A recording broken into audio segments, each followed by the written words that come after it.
Hello.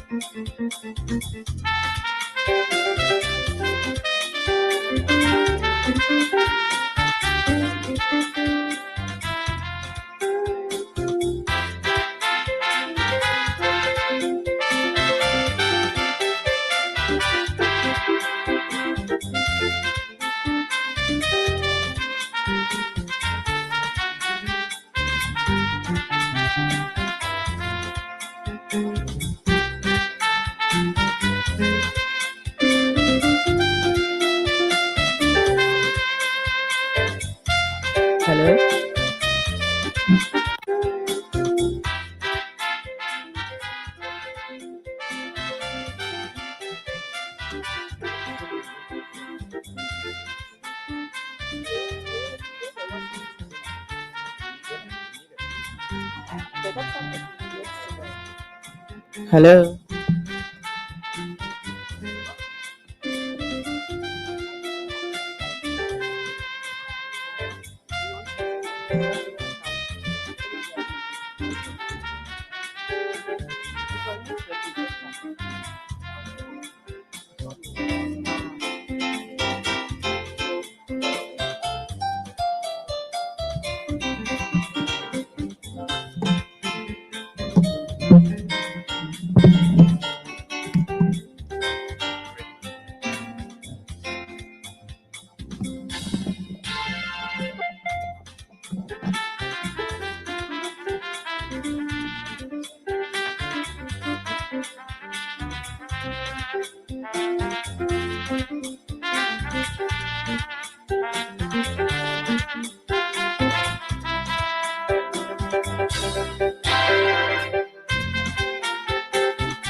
Hello.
Hello, everyone.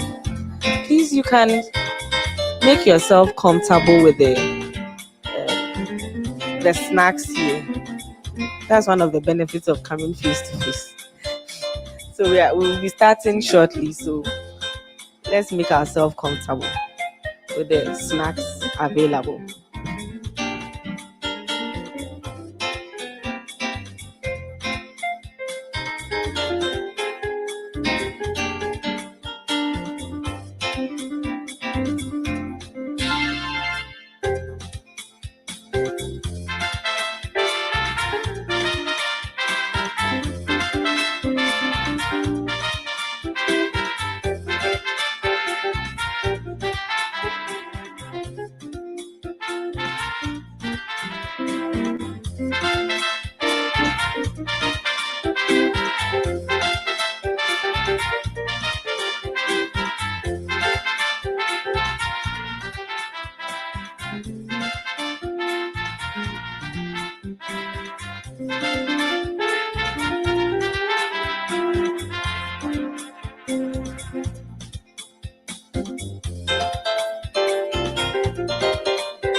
small, so mommy know how me share.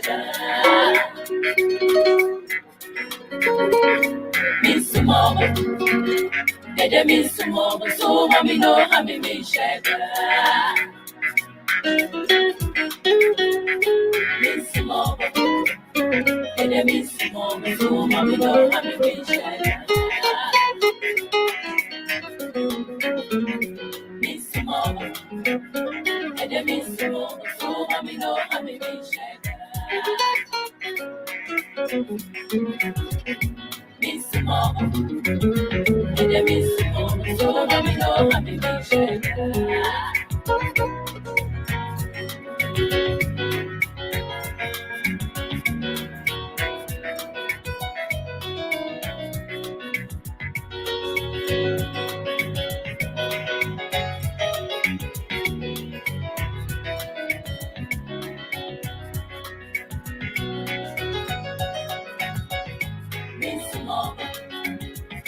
Miss small, so mommy know how me share.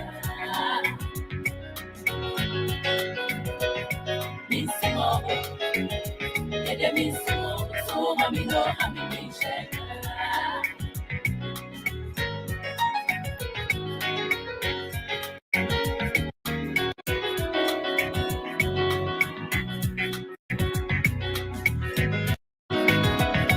Miss small, so mommy know how me share.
Good evening. Good evening, everyone. So, my name is Sharon Gatwa, and I work with AstraZeneca. So, I welcome you all to today's edition of the Oncology for Non-Oncology Summit. It's a forum that AstraZeneca started last year. We started with prostate cancer, and today we are doing the breast cancer edition. So, why am I echoing?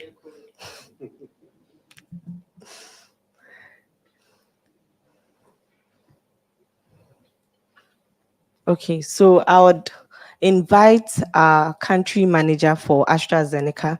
She's in the person of Mabel Frimpong Mensah to give us an official welcome address. Oh, please, I can't hear your clap. Thank you, Sharon. And a warm welcome to you once again. So as Sharon said, my name is Mabel Frimpong Mensah. And it looks like the room is not full, but let me encourage you. We have over 300 participants online. That's a CES platform, and we have about 40 participants on the AZ Zoom link as well. So we are many, we are not few. I just thought I'll encourage you with that because, especially for our speakers, you know, when you are in a room that is almost empty and you are talking, you can be a bit lonely. So we are a lot here.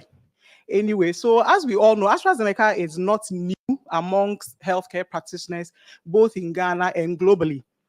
And as you are aware, we are a global science-led, patient-focused pharmaceutical company, and we are dedicated to transforming the future of healthcare by unlocking the power of what science can do for people, society, and the planet.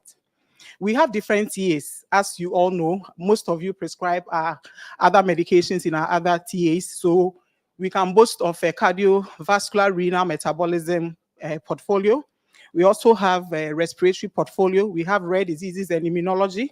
And we also have, last but not the least, oncology. Now, in the oncology space, we pride ourselves on leading a revolution to redefine cancer care. We have a lot of initiatives. I'm not going to bore you with them this evening, but top of mind is the Cancer Care Africa initiative, which is currently happening in Kenya and Nigeria, and will be rolled out in Ghana as well very soon. We also have a bold ambition in the oncology space to provide cures for cancers in every form.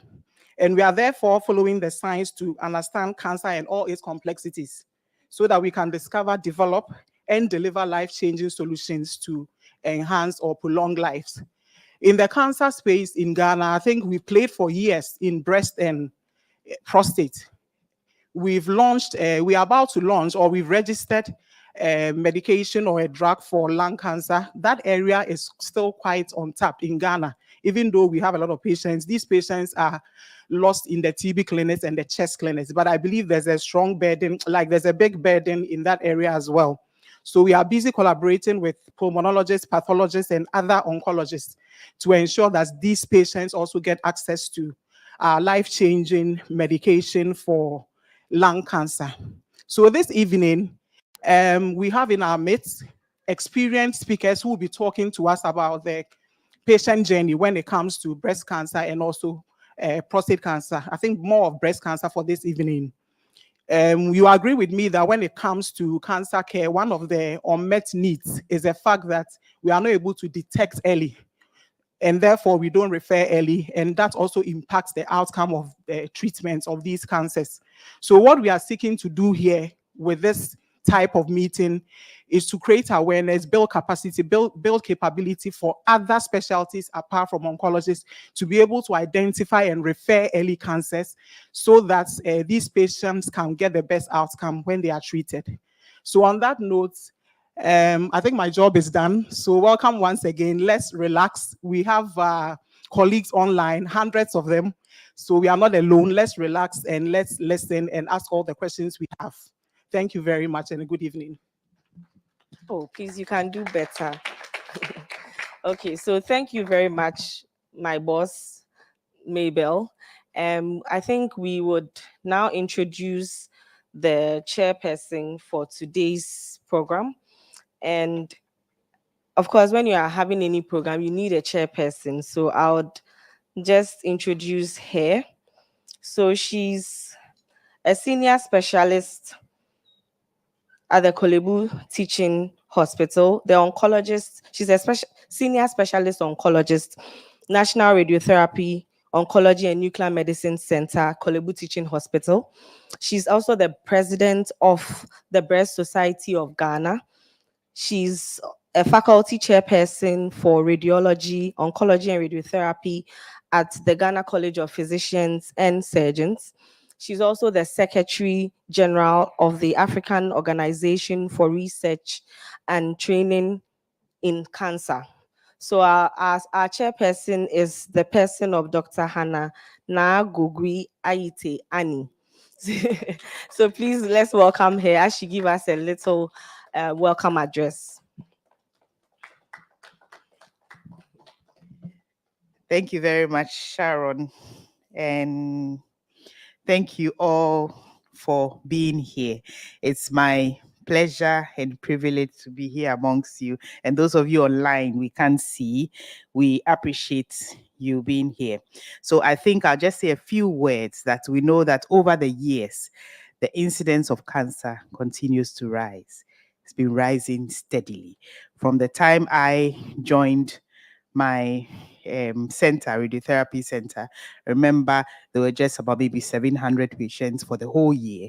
Now we are over close to 2,000. So that tells you that it's doubling. And the workforce, the capacity is also not up to where it should be.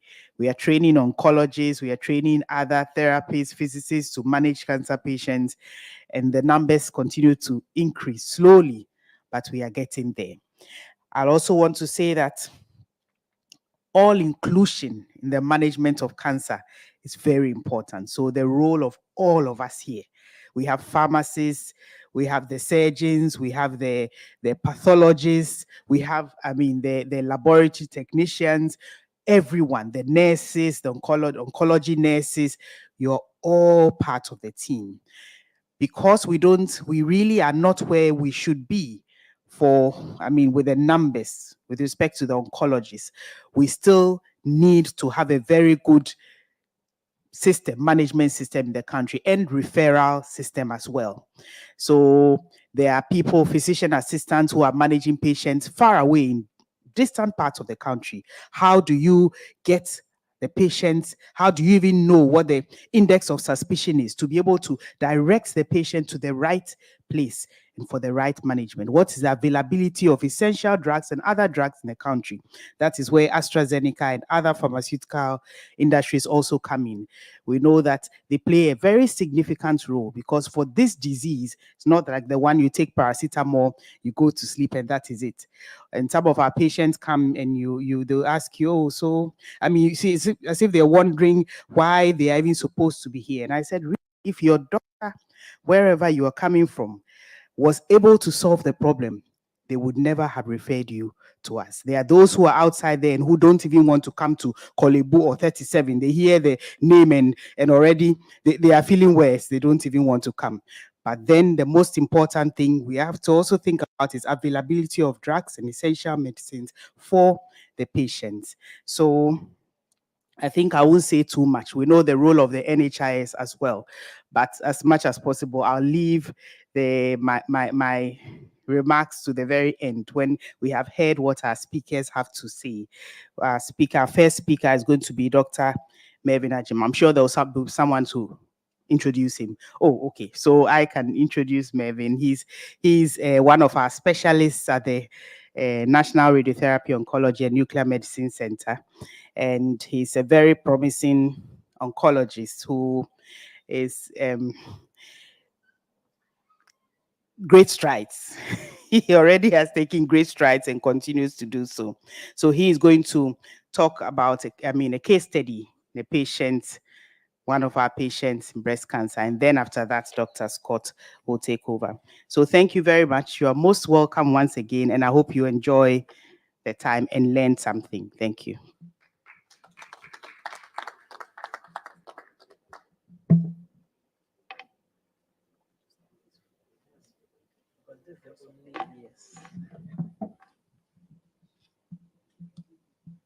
Hello, good evening. I don't know whether we can all see from this side. Those otherwise can easily join us here so that we'll continue. Okay.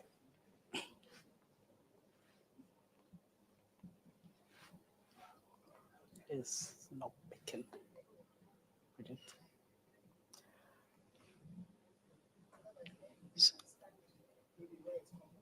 Yeah. So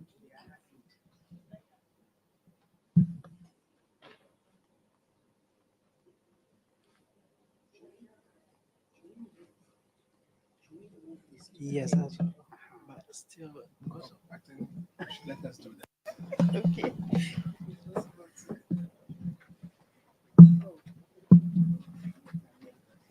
You can't see. Oh, sorry. I don't know. It's still not. It's still not.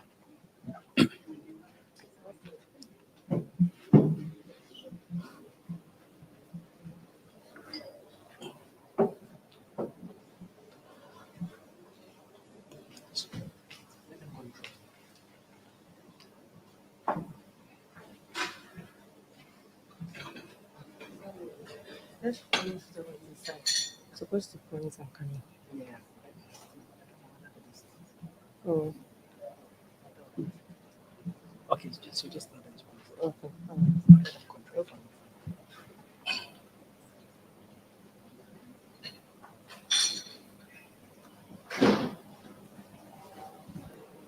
Sorry, we are trying to resolve the technical issue, then we'll continue.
Hello.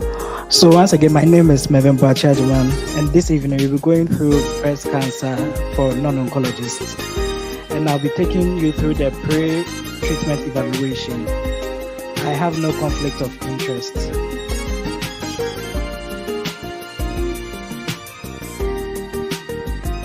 So this will be our outline. We'll go through what we know and find out why non-oncologists are quite essential in managing breast cancer, navigate through the diagnostic pathway, establish the role of MDT in the management of breast cancer, then we will conclude.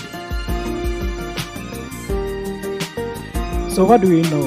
We have real world experience by these activities. So a first case is a 32-year-old Nigerian lady with no risk factor for cancer. She's been married for 3 years with strong fertility wishes. And she noticed a lump in the breast, which she described as of the size of the upper part of the crown. She initially reported to the general practitioner, who upon examination requested for a breast ultrasound. And it came as a Barras 2 lesion suggestive of fibroadenoma. No further evaluation was done and patient was reassured. The plan was to at least conceive or try and have a child, and afterwards, if the lump is increasing, it will be excised. So a year later, she conceived, and during the period of time, noticed that the lump was gradually increasing in size. She spoke to multiple midwives about it, and all of them reassured her and associated it with hormonal changes. So, but the rate at which it was growing, she was a little bit alarmed, so reported to her obstetrician, who also confirmed the same thing that the midwife said. And she brought it up. She said she brought it up during one of the conversations whether further imaging can be done, just to establish whether it's still fibroadenoma or it has changed. But she was told that during pregnancy, imaging is not really encouraged. So, because of the safety of imaging in pregnancy, no imaging was done. She conceived uneventfully, and during the lactating period, noticed that that particular breast was relatively larger compared to the contralateral breast. So the baby was refusing feed on that particular breast. So she reported to the public health nurse when she went for vaccination, and they associated with the engorged breast, and that the baby feel more comfortable on the left. That's why probably the baby is not feeding. But with time, she started feeling pain, so they referred her to see another obstetrician, who then diagnosed her of mastitis and started her on some antibiotics and pain medication. If she takes the pain medication, the pain is much better, and at least after the antibiotic therapy, there was a slight improvement in the size of the breast. So she was fairly okay. Then 14 months later, she noticed weakness in the lower limbs. She reported to the GP, who requested for an X-ray of the lumbosacral region. They saw some changes, so they initially rule out tuberculosis, and after that, they referred her to go and see the general surgeon because it was in TB. So the general surgeon requested a full X-ray of the whole spine and noticed that there were some multiple lytic lesions all over, and there was compression fracture at T7 and T9. So based on that, he went ahead to do further evaluation and know that the patient had a breast lump. So they biopsied the breast lump and it came out as invasive carcinoma, no special type. At the time the patient was referred to us, the patient was in a wheelchair. And for the first case, patients saw at least 7 physicians or 7 health workers before she was finally diagnosed. Our second case is a 42-year-old lady with no comorbidities. She noticed an ulcer around the nipple areola area. Initially, she thought that probably it was because of the bra. So she observed it for a while, but over a 2-month period, noticed that it was increasing. It was almost like 1 cm and relatively deep. So she reported to the GP, who examined the breast, didn't find any lump, then initiated her on antibiotics. She took the antibiotics, but still the ulcer was increasing in size. So she reported back. She was multiple investigations were carried out, including diabetes, which were all negative. So based on that, she was asked to change the antibiotics, continue wound dressing, and she went to the hospital over several occasions, and all of them it was either antibiotics, wound dressing. And to a certain point, she also started applying herbal medication because she was getting frustrated. So she wanted a quick relief for the ulcer. But with time, the ulcer increased in size to extend that the whole nipple areola complex was eaten off and it started going towards the skin. So she sought second opinion from a different clinic and she was evaluated just as she was did in the first clinic. So months down the line, she palpated a lump in the breast, which was then she reported to the surgeon because of the lump in the breast. The surgeon requested for a mammogram that showed a 2.5 cm lesion in the upper outer quadrant. Then, based on that, he went ahead to biopsy the lesion and the ulcer. The lesion came out as invasive carcinoma, no special type, and the ulcer came out as Paget disease. And it was positive for estrogen, progesterone, and HER2 receptors. So this patient was presented at the multidisciplinary team meeting. And ideally, for a 2.5 cm invasive disease, the plan would have been for us to conserve the breast. But due to the extent of the ulcer, mastectomy was recommended, and patient has to have mastectomy for a 2.5 cm disease, which she noticed an early sign of it.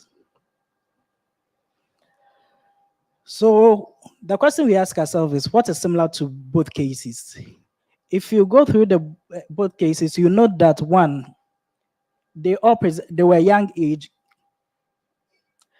All of them were quite young, less than 40 or 40, then 30, 41, 32. So sometimes you are not going to think of breast cancer as the first possible diagnosis if they present with any lesion in their breast.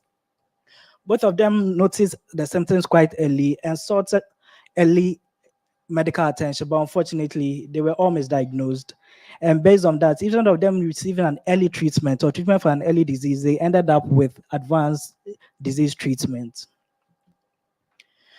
So, what does the literature tell us when it comes to breast cancer?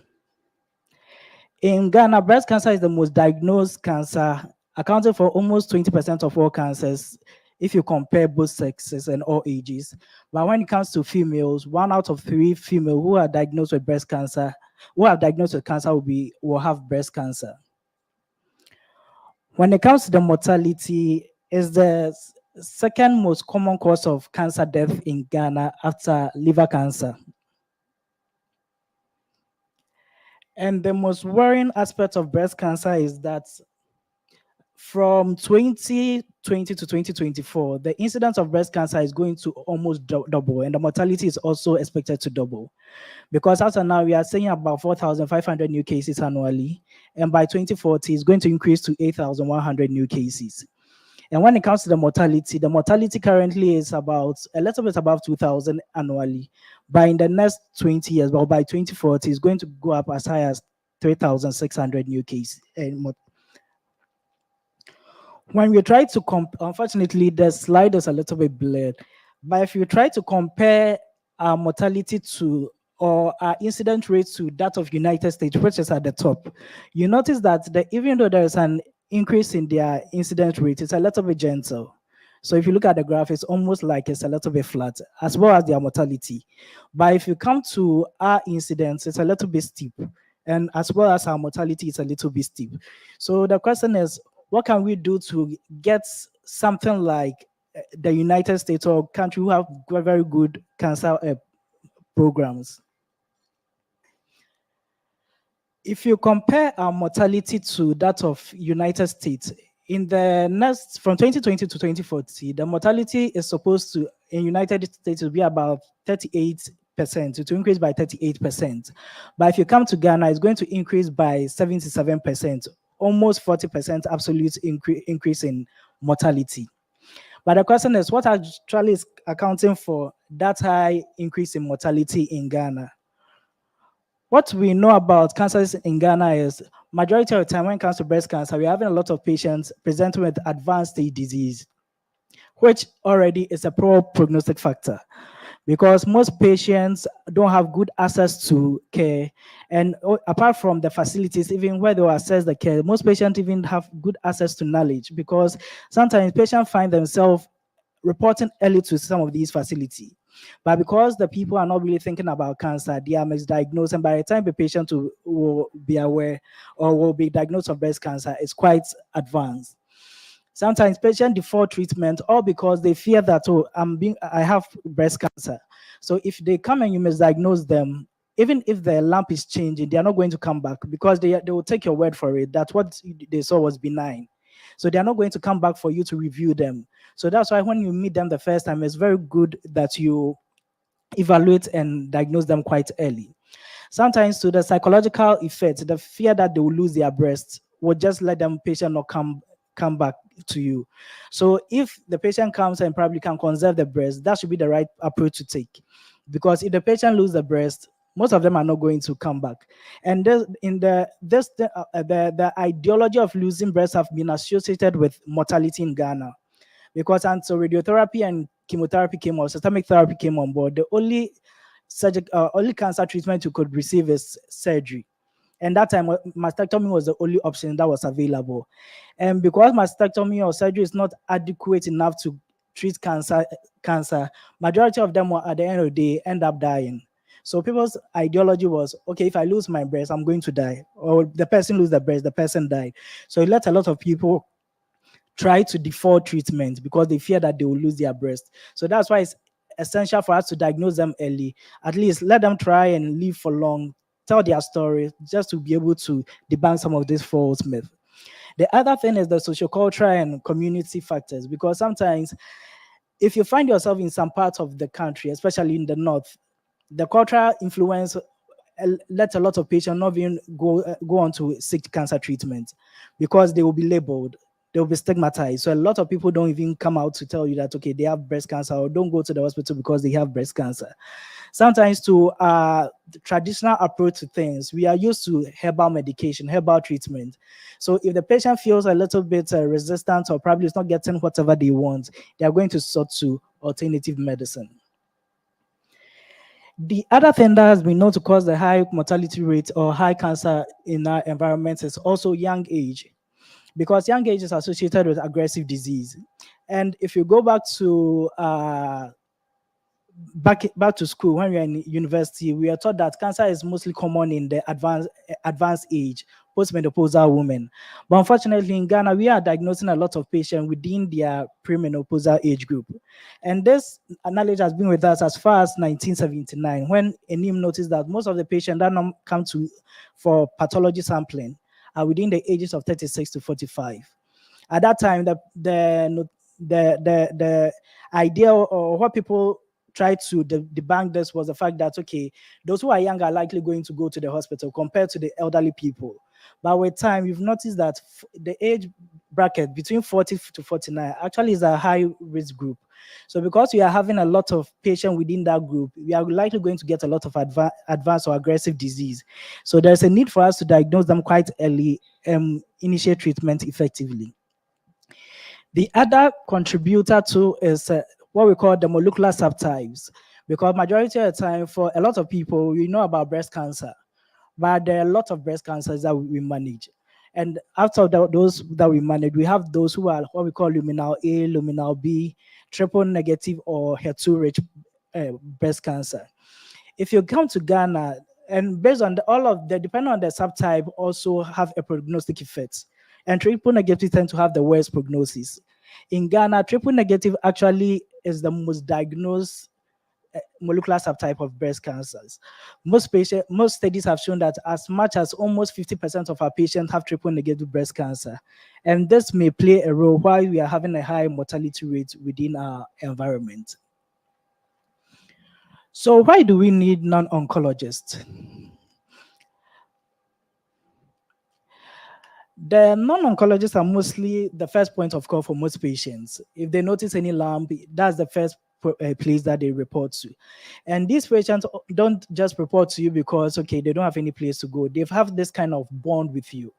Because sometimes patients have been coming to you when they were having hypertension crisis. You are the one who managed it for them.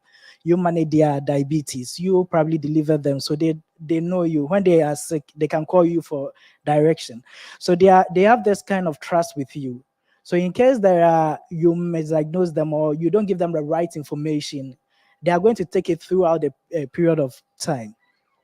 And I put this slide there for us to appreciate something. You know that this slide is actually from the Cancer Research UK. And from the time a person sees a GP to the time the person start treatment, it takes almost like 62 days, which is about 2 months.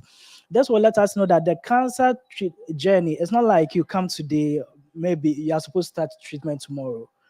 It's best you develop a treatment plan for a patient than just thinking that, okay, let me start. Whilst along the line, I'll maybe modify it. That doesn't really work well for cancer therapy.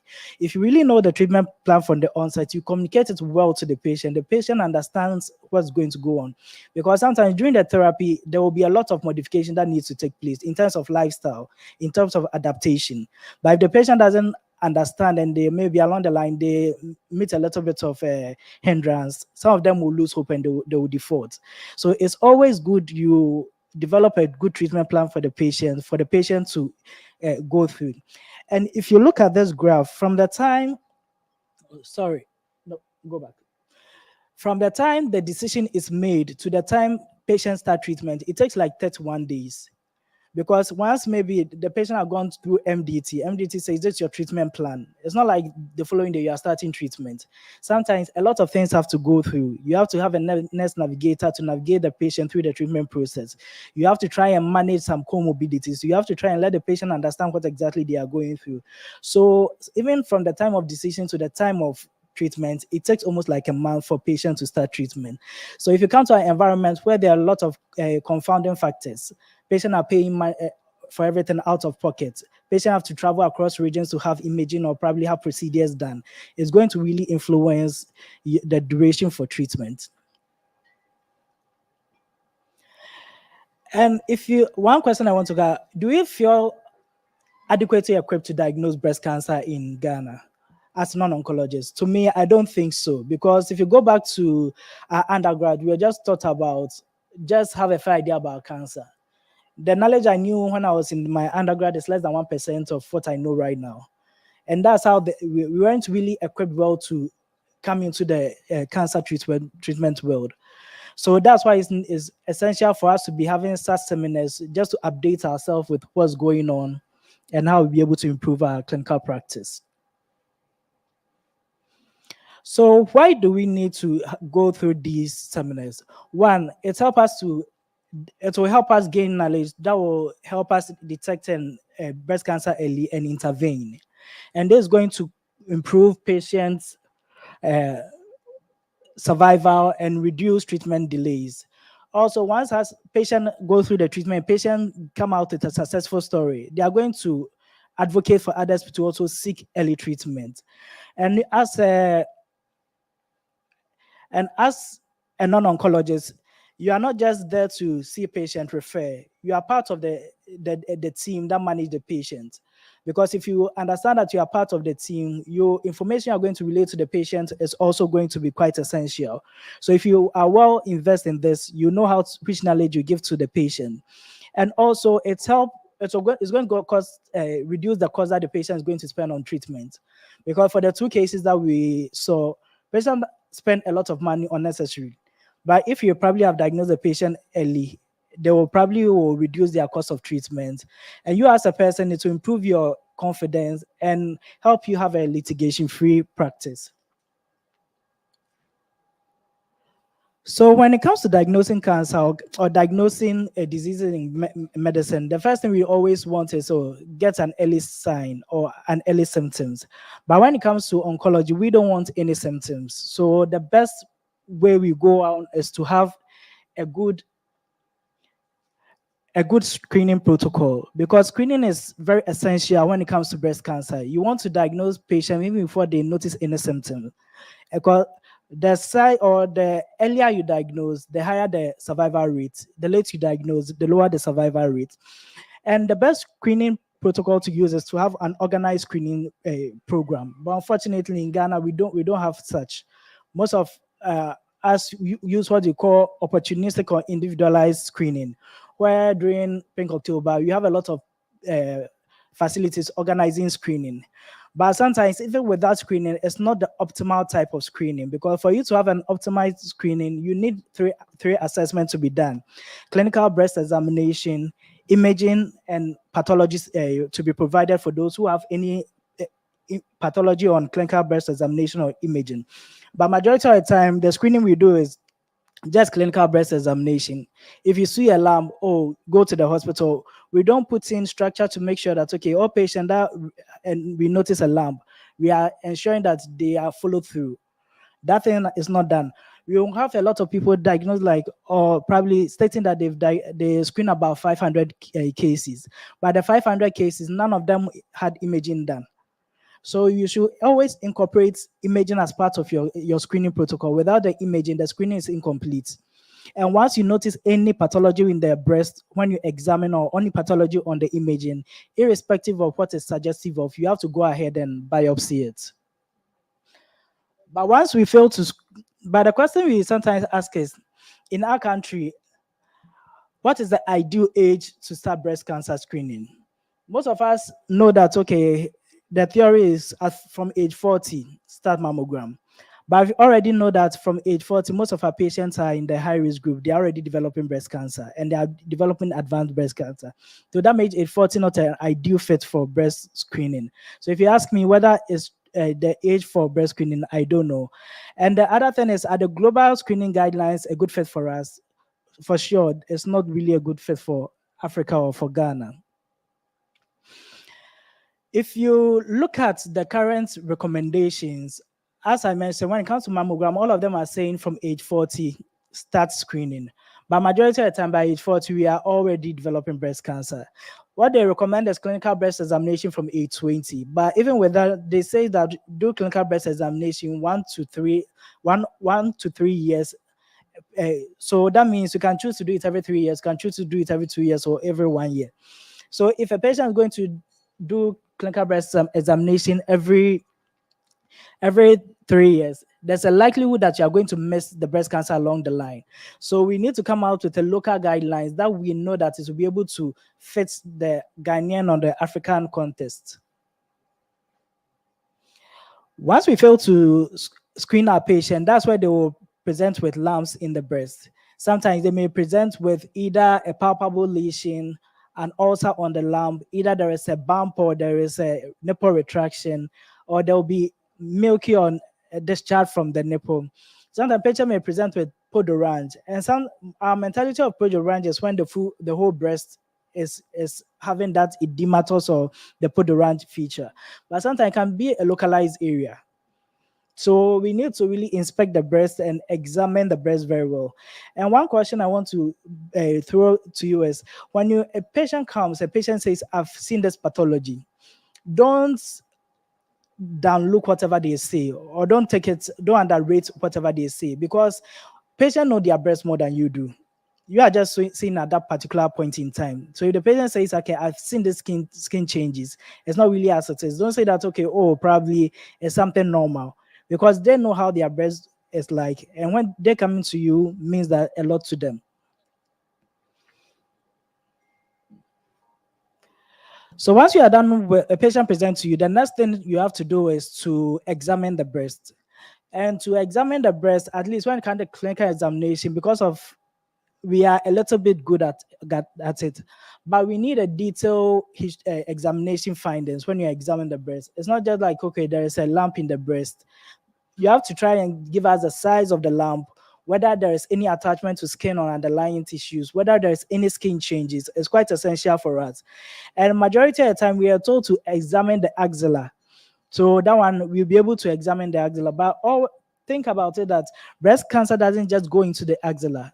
It goes to the infraclavicular regions, it goes to the supraclavicular regions, it goes to the internal mammary group of lymph nodes, or the parasternal area. So when you're examining, you need to give us whether all these places you examine and they were negative. If they were negative, state it. If they were positive, you also state it. When it comes to the lymph nodes too, it's not like, okay, there's lymph node present in the axilla. Try and give information about the size of the lymph node. Is it fixed? Is it matted? Because all of them may help with your decision making.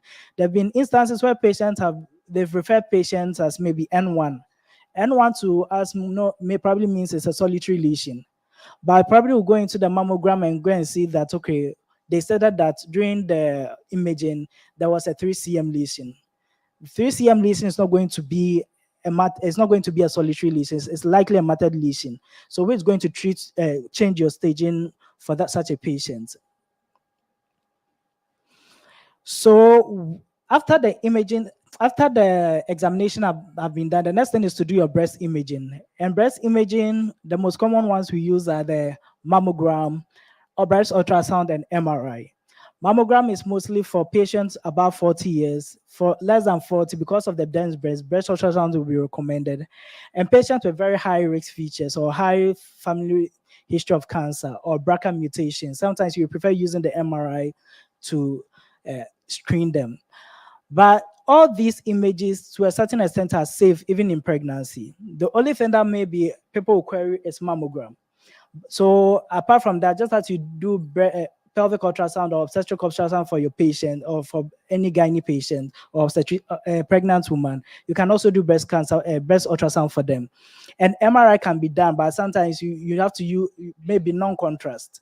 So if you have a patient with breast lump and you have any concern about imaging, it's best you speak to a radiologist so that you come up with the best imaging modality for such a patient.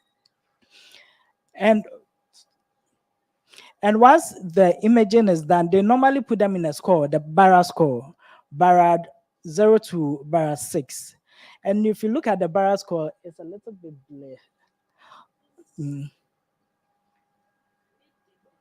that's the thing. Can you switch off the lights?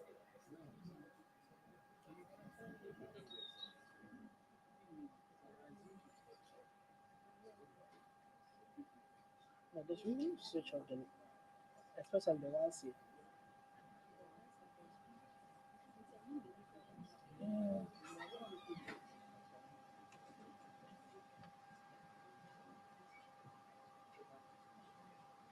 Still. Okay.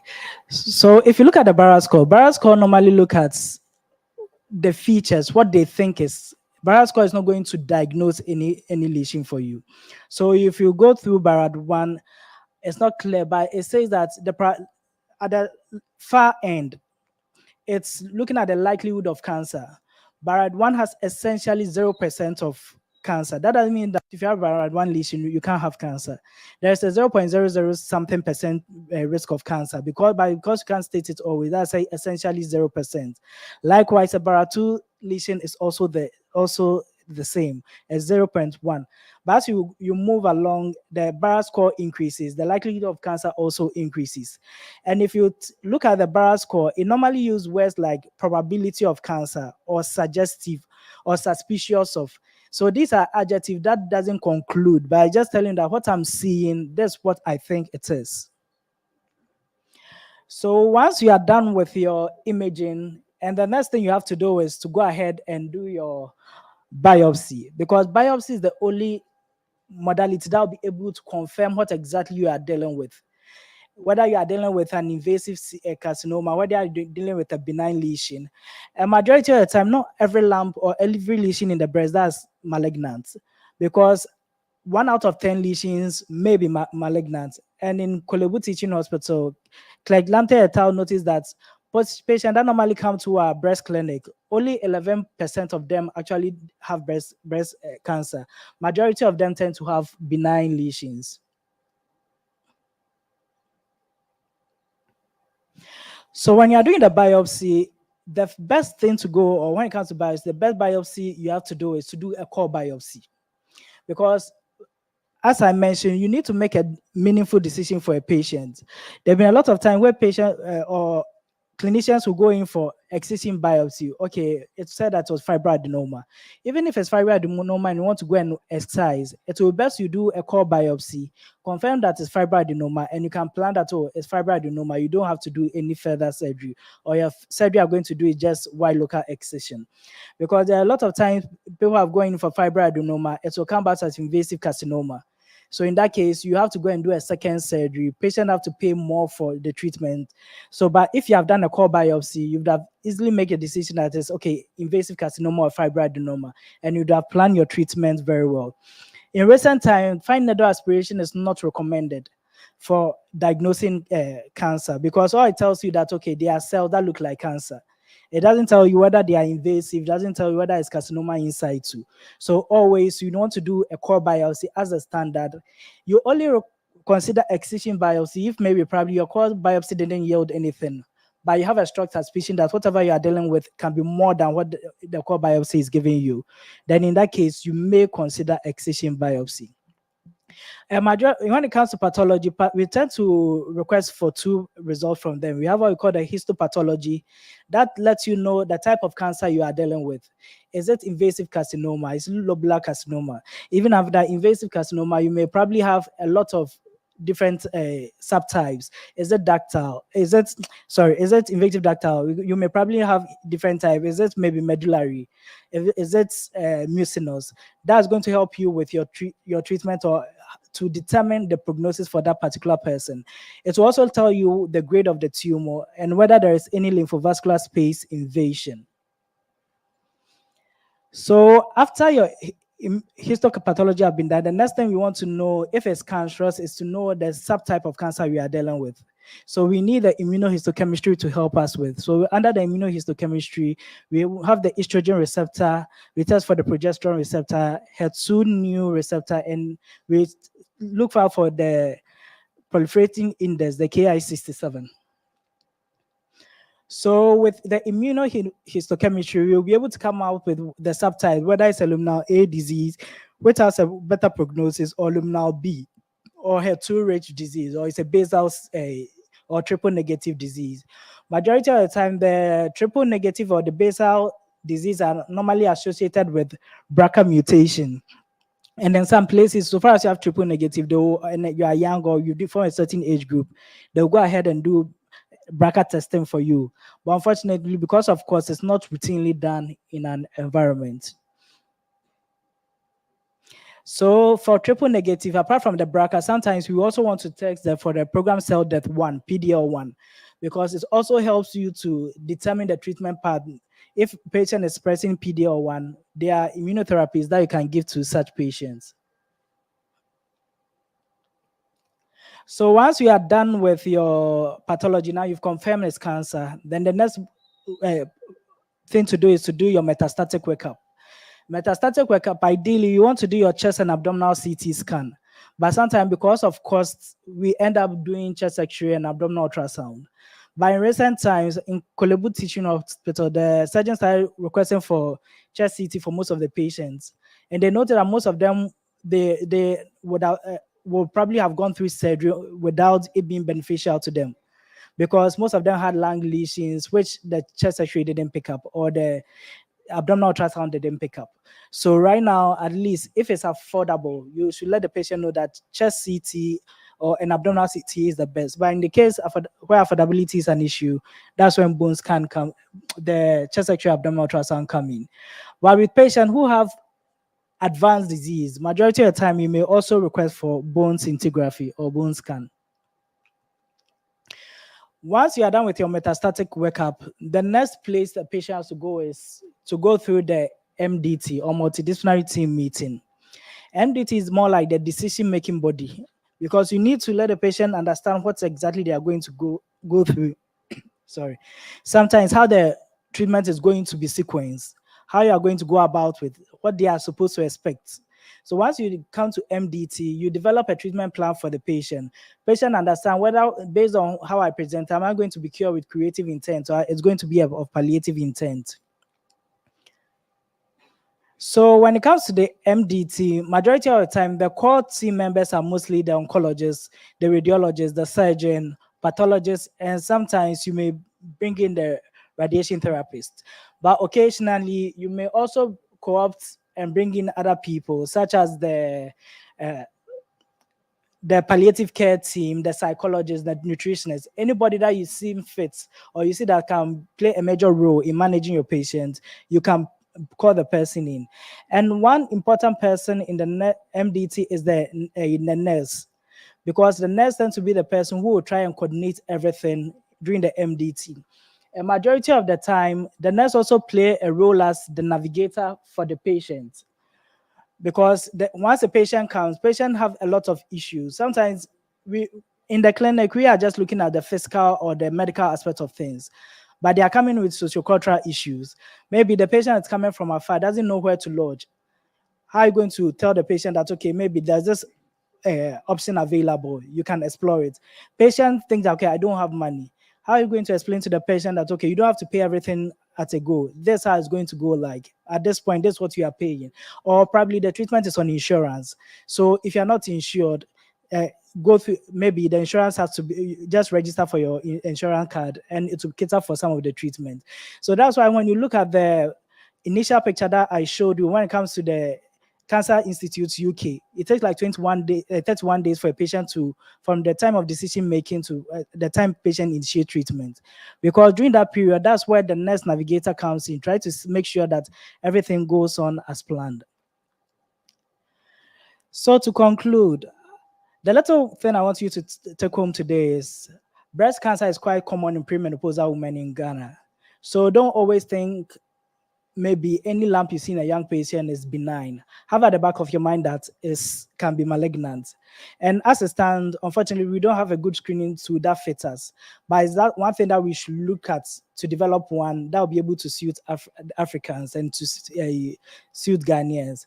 And no matter what you go through during your screening program, always remember that you need a thorough assessment to be done, clinical breast examination, imaging to be done. And also, if there's any pathology on clinical examination on imaging, you do your biopsy, because biopsy is the only procedure or only protocol that will be able to confirm the diagnosis that you are suspecting.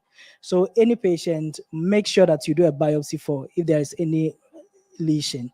And the best approach to cancer care is the use of multidisciplinary team meeting, because you're able to develop a good protocol for the patient and the patient understands what they are going to go through from the onset. So from all the women who have battled breast cancer, those battling and those who will be battling, we say thank you.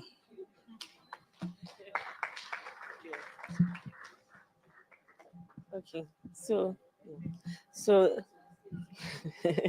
thank you very much, Dr. Mervyn Ajemine. So what we'll do is that we would wait for the presenters, all of them to present, and then we'll ask our questions. So kindly note down your questions on the notepad so that they are here to answer all your questions.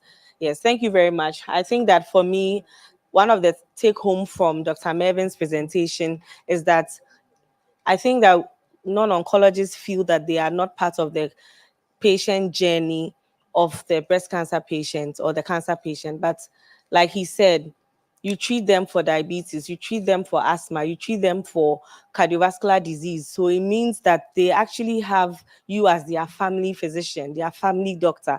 So whatever you say to them from the onset, they will take home and then they will do the right things before it gets to the specialist. So thank you very much, Dr. Mervyn Ajiman. And then we'll also take our second presenter.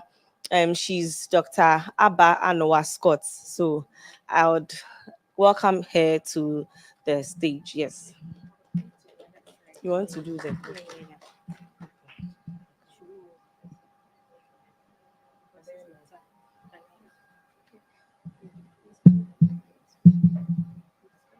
Good evening. I think that the images appear better here than on this slide, on the screen. So if you don't mind, I'll beg you to look on this because we have interesting pictures to show you. All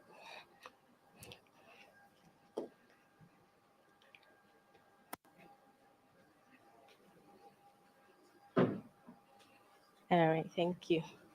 Okay, thank you. So I'll probably be saying next. so that you move the slides. I'm Abba Scott. I'm happy to be here. My take-home message from Dr. Jiman is the oncologists are not the first point of call. And if you agree with me, you notice that even in churches, in our marketplaces, once they know you are a health worker, they can walk up to you and say, "Madam, I've seen something in my breast." And we really are not the first point of call. And so I find these sessions very, very important because we are at the end of the spectrum, not at the beginning. Also, another message that you need to know is that men also have breast cancer. It's not just a woman's problem. Men also have breast cancer. We have quite a number of men we are treating in our department. And then you should also know that breast cancer cuts across all age groups. My youngest patient, I think, was 23 years. And I have a 99-year-old lady I'm treating. So it cuts across all age groups. Don't think that she's 25 and so can't have breast cancer. All right, so kindly have a look at my slide. So I'm taking off from where Dr. Ajiman ended. Next slide. Now the woman has been seen by a doctor, has had a biopsy done. What the biopsy tells us is it is breast cancer, not breast cancer. And as we heard previously, there are various types. And so before we even begin treatment, we need to know the type of breast cancer the woman is presenting with. Next, so there are several types. You just need to know that it's breast cancer, and then you can facilitate the referral to the oncologist. Next slide. Now, aside the pathologist saying that this is breast cancer, as Dr. Ajiman said, they also look out for receptors on the cancer cells. So if you pay attention, there are about 3 main receptors that we look out for. We have the estrogen receptor, we have the progesterone, and then we have the HER2 receptor. And so if it is there, they say it's positive. It's not there, they say it's negative. And so you can have estrogen receptor positive, progesterone receptor positive, negative here and there. So there can be one woman with breast cancer having all the receptors positive, or having 2 receptors positive, 1 negative, or having 1 positive, 1 negative here and there, right? So if you look at the next slide, you notice that on the top one is a woman with all the receptors positive. The second one receptor was positive. The third one, 2. And also we have situations where all the receptors are negative, right? And so this should tell you that even for breast cancer, our patients can have to be treated based on this. And so it is not one size fits all. You have different treatment regimen for the different types of breast cancer that we see in our clinic. And so I always tell our women that if you're in the OPD, don't listen to what others say. Don't listen to others saying, "Oh, I was given this drug, but I am not taking this drug." It's all because of the differences in the pathology reports that we see every day. Next slide. And so, as Mervyn said, breast cancer is treated by several teams. You have the surgeon, you have the oncologist, you have the pathologist, you have the pharmacist, you have the oncology nurses. So it's not just one person. So it's a multidisciplinary team that comes together to fashion out a treatment regimen for a patient. And then the treatment is fashioned out to suit the individual needs of the patient. And so you have to know that the treatment we'll give to Madam A may be so different from the treatment we'll give to Madam B. And then we factor in the stage of the disease. The stage, what Dr. Ajiman said, if you do your metastatic workup, you do the CT of the chest, of the abdomen, you see whether there's disease there, not there. It helps you decide what treatment you give to the patient. Of course, the menopausal status of the patient also influences how we manage the patient. So there are medications that we give to women who are premenopausal, and there are medications that we give to women who are postmenopausal that we can't give to premenopausal.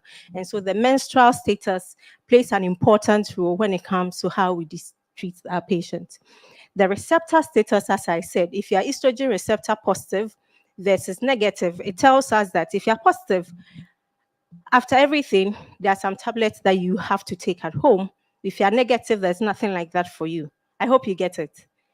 Now, we also factor in the HER2 status, the overall status, health status of the patient. And so how you manage a woman who is very strong when she comes to your clinic versus a woman who comes in a wheelchair may be so different. And above all, you consider the wishes of the patient. Sometimes in the clinic, you can say all the fanciful things and the woman will say, no, don't touch me. And then you can't do anything, right? So at the end of the day, you factor in what the patient wants as well. Of course, some of the medications also affect fertility. And so if you have a woman who wants to have children, you have to know how to balance and introduce your medications. Next slide. So what are the modalities that we use? As we said, it's multidisciplinary. It's not just one person treating breast cancer. Now, the major modalities, one is surgery. In fact, surgery is the primary treatment for breast cancer. And all the other things we do are just to increase the chances that the patient survives. And so if you do all the wonderful things and you can't do surgery, it's almost like palliative care. I hope you get it. Primary treatment is surgery. Then we have what we call systemic therapy, where we introduce medications into the system, the whole body, to take care of any, even one cell that probably may have escaped the site. We use the word cancer when the disease has the potential to move from where it started from to other parts of the body. And so by definition, if you have breast cancer or if someone is diagnosed with breast cancer, there's the need to screen, as we said, and probably give systemic therapy to take care of any disease that may have escaped to the blood or to the liver or to the lung. Then we have what we call radiation therapy,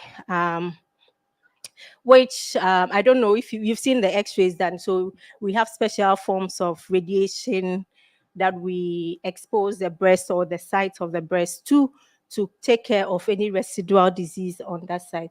Generally, we will say the surgery and radiation therapy are local treatments versus the systemic therapy, which goes to every part of the body. Next slide. So when it comes to surgery, I think there are surgeons here. There are two main types of surgeries that a woman with breast cancer can have. However, the decision to have one over the other depends on, first of all, the wishes of the woman, two, the size of the lump versus the size of her breast. So a typical example is if you have a 2 cm lesion in the breast and the woman's size is like that of a lime, if you take that 2 cm mass and leave the rest, you notice that the cosmetic effect of the rest of the breast or the residual breast is not appealing. And so for such a woman, removing the whole breast may be a better option. For that same 2 cm mass, if you have it in a woman with a sizable breast, a breast as big as, say, a coconut or a watermelon, then you can afford to remove the mass and leave the rest of the breast. So the decision to do what we call the breast conserving surgery depends on some of these parameters. I hope you get it. And as with any oncological surgery, you also have to explore the axilla, which is one of the first group of regional lymph nodes where you can have the cancer cells moving from the breast to. So for all the breast cancer surgeries, you have the axilla explored. It may be what we call a lymph node dissection or a sentinel lymph node. That's another technical thing which the surgeons can do. So this is one option. Next slide. The second option is what we call the mastectomy, where the whole breast is removed. It can be done if the mass is small and the woman prefers to have the whole breast out, or when the mass is big such that you can't preserve the breast. And so this is one option. But I just want to let you know, to encourage our patient, that even if you have to have mastectomy, there's reconstruction available in Ghana. And so that is something that can be explored. Next slide. So this patient is the same patient you saw previously and has had breast reconstruction done. And so until she tells you that I've had mastectomy, you will never know. I hope you can see the beauty.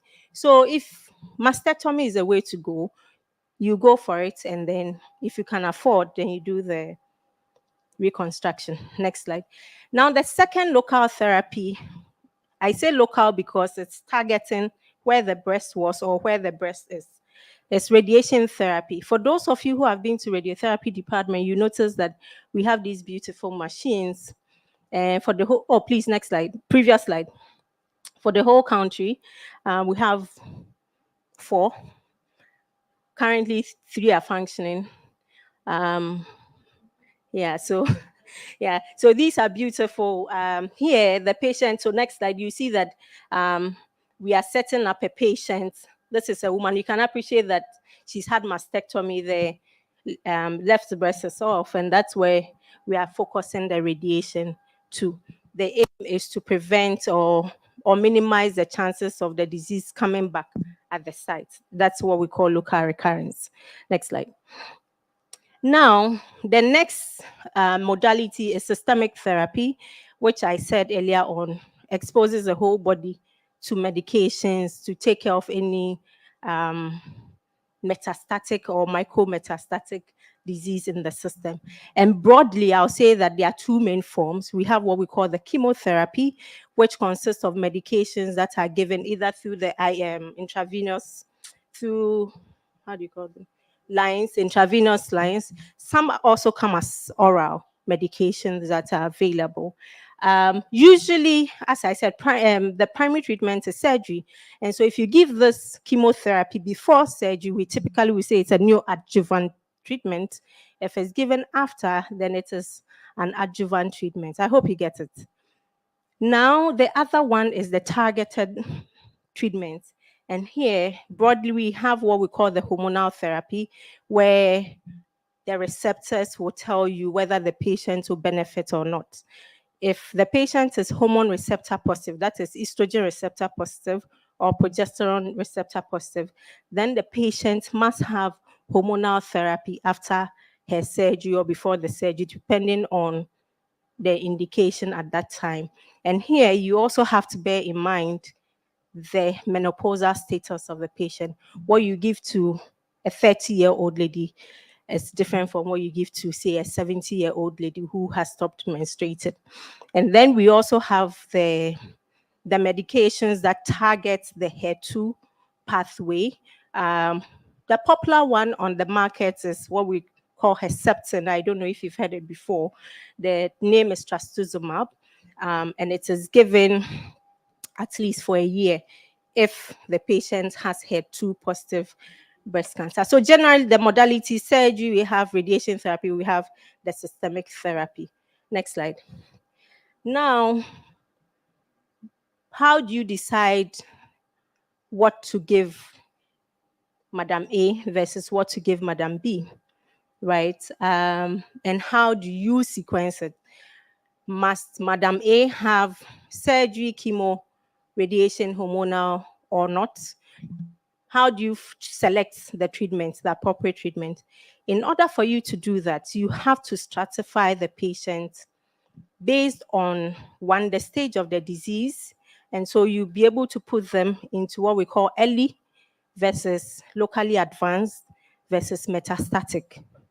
Early, where the mass is usually less than 5 centimeters, you have worst case scenario, maybe 1 mobile lymph node here and there, or less than 3 if it's after surgery. Locally advanced is anything beyond that, but hasn't spread to the lung or to the liver or to the bone or to the brain. And then you have the metastatic group where the disease is beyond the breast. So you have disease, say, in the liver, in the lung, in the brain, in the bone, or somewhere else. So briefly, we'll go through how you manage early. Next slide. Yeah. So for our early stage group, here the disease is small, as I said, less than 5 cm. Worst case scenario, they have 1 or 2, 3 nodes in the axilla, mobile. So for such patient, they can go ahead and have surgery first, right? And then depending on the pathological findings from surgery, you give the patient adjuvant systemic therapy, either hormonal or chemo, depending on the receptor status that I showed you earlier. And then also depending on those pathological findings versus the type of surgery, the patient will have radiation therapy. So they can afford to have surgery first before the other treatment modalities come in. Next slide. Now, so for the early patients, he or she, I'm going to be polite, he or she can have breast conserving surgery or mastectomy, depending. As I said, you have to also factor in the size of the breast of the patient. Now, if the patient goes in for the preservation of the breast, then the patient must have radiation therapy. Otherwise, the disease most of the time will come back in the breast. So preserving the breast without radiation therapy is not advised. If you want to preserve your breast, then you have to have radiation therapy. And so as part of the counseling before treatment, you have to make this known to the patient, and not when she's come back from surgery before you say, oh, you have to have radiation therapy. Now, if they opt to have mastectomy, then the decision to have radiation therapy depends on the pathological findings, as I said earlier on. So if there's cancer at the what we call the resection margin, like when the surgeon resected or cut the tumor, if there's cancer still there, then the person must have radiation therapy. Or when the lymph nodes involved, we have at least 1 to 3 lymph nodes, the patient must have radiation therapy after mastectomy. Next slide. So briefly, breast conserving surgery, as Mervyn said, if you're able to diagnose the patient early, then the chances that he or she can preserve the breast is high. And that's why we advocate for that. And psychologically, nobody wants to lose a part of the body, right? So if there's an option to preserve, you opt for it, unless there are contraindications to that. And it's been shown that having breast conserving therapy, which is a combination of the surgery plus radiation, is equivalent to having mastectomy. And so if it's equivalent and you can preserve your breast, why not opt for that if that is an option? Next slide. So this is a picture of one of our patients who opted for breast conserving surgery. And so you can see here that this is where the tumor was, the scar. And this is the scar that went into the axilla to explore the lymph nodes. And you can see her breast is there nice. She can dress up nicely, but she needs to have radiation therapy. Next slide. Now, even for our patients who have very small disease but big breasts, not all of them are eligible for breast conserving surgery. First of all, if a patient comes in pregnant, because this patient must have radiation therapy if she opts for breast conserving, you can't give her breast conserving because she can't take the pregnancy to the radiation room. So pregnancy is a contraindication to breast conserving therapy. If the patient for some reason had radiation therapy earlier on in life that exposed that area to radiation, because breast conserving surgery requires that the patient will have radiation, then she can't or he can't have that twice most of the time. So then that excludes the patient. And of course, when you have disease that you find in the various quadrants of the breast or diffuse disease, then the patient may not be eligible for breast conserving surgery. And so for this category of patients, they will have mastectomy and not breast conserving surgery. Next slide.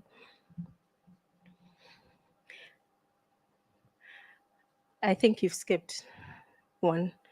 Yeah. So the decision to do systemic therapy after the surgery depends on the tumor characteristics that you see, as well as including the ERPR status, the HER2 status, and also the preference of the patient. You always have to bear that in mind.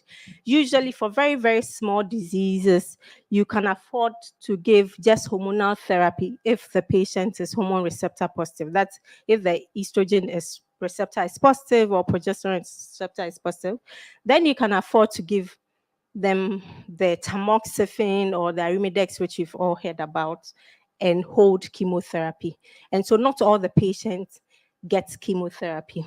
Chemotherapy for early breast cancer patients who are hormone receptor positive only comes in when the patient has HER2 positive disease. And so for this category of patients, most likely they would have chemotherapy in addition. Usually, HER2, when the tumor is more than 0.5, you would have to give chemotherapy in addition. But in the absence of any adverse risk factors, then the patient can have just the hormonal therapy. Next slide. Now, for our HER2 patients and the triple negative, that is when all the receptors are negative, they tend to be high risk group category. And as if you paid attention to Dr. Jiman, they tend to have aggressive disease. So for such category, usually we try to even give the chemotherapy before surgery. So in the neoadjuvant setting, that is the recommendation now. But if they go and have upfront surgery, then they still would have chemotherapy. Next slide. Now, for our locally advanced patients, so usually this is a wide range, it's a spectrum from having matted lymph nodes or lymph nodes in the armpits that are like stuck together, they don't move, to tumors that are more than 5 cm, to what we see here with extensive disease on the chest wall. Here, the disease hasn't moved to any other organ. Next slide. And this patient, you can appreciate it. I don't know if it's better here or there, but this is quite extensive disease. You can notice changes in her skin if you pay attention, with some area of reddening and this area coming out with all. So this is what we call the pod orange, like it looks like the skin of an orange, right? So for this disease, you all agree with me that there's no way the surgeon can go in and take this without leaving extensive disease behind. And so the only way, next slide, the only way forward for this patient is to give your systemic therapy before you send the patient to theater. So for the locally advanced disease, the recommendation is to do the systemic therapy first. Then you go in for surgery if the patient has operable disease, before the radiation therapy. And depending on the pathological findings, the patient may need more chemotherapy after surgery, especially for the triple negative breast cancer. They may need more chemotherapy after that. Next slide. So as we saw, locally advanced patients are getting neoadjuvant chemotherapy, and most of the time is chemotherapy. This is because chemotherapy actually gives a better tumor response than the hormonal therapy. And so if you have a patient who has hormone receptor positive disease with a locally advanced disease, you are better off starting with chemotherapy, which gives a better induction of response than the hormonal therapy. Sometimes it can take up to 6 weeks to see significant response if you give chemotherapy. But if you give hormonal therapy, it can take as long as 4 months for you to see the slightest change, right? So even when they are hormone receptor positive, they get chemotherapy, unlike the early group where chemotherapy may not be given. Next slide. Yes, so this, and then if the patient is HER2 positive, in addition to the chemotherapy, they also get what we call the popular name is Herceptin, but trastuzumab is the name. That's the, I've forgotten, pharmacy.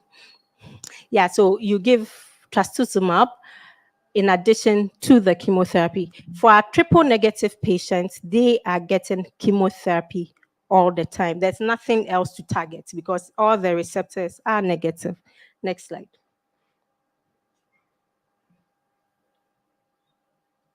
Next slide, please. Okay. No, okay. Yeah. So for when it comes to surgery, most of the time, the choice of surgery you decide before you even start your chemotherapy.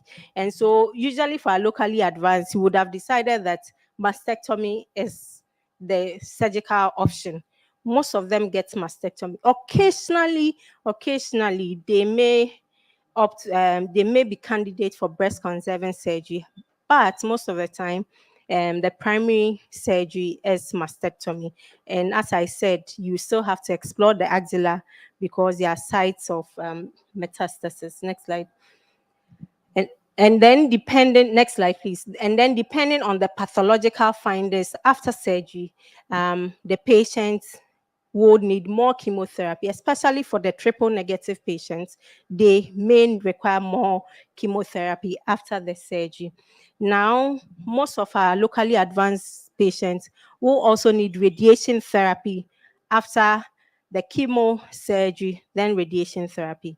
And then if they are hormone receptor positive, you put them on hormonal therapy for 5 to 10 years, depending on what you are dealing with. Next slide, please. Yes, and this is next slide.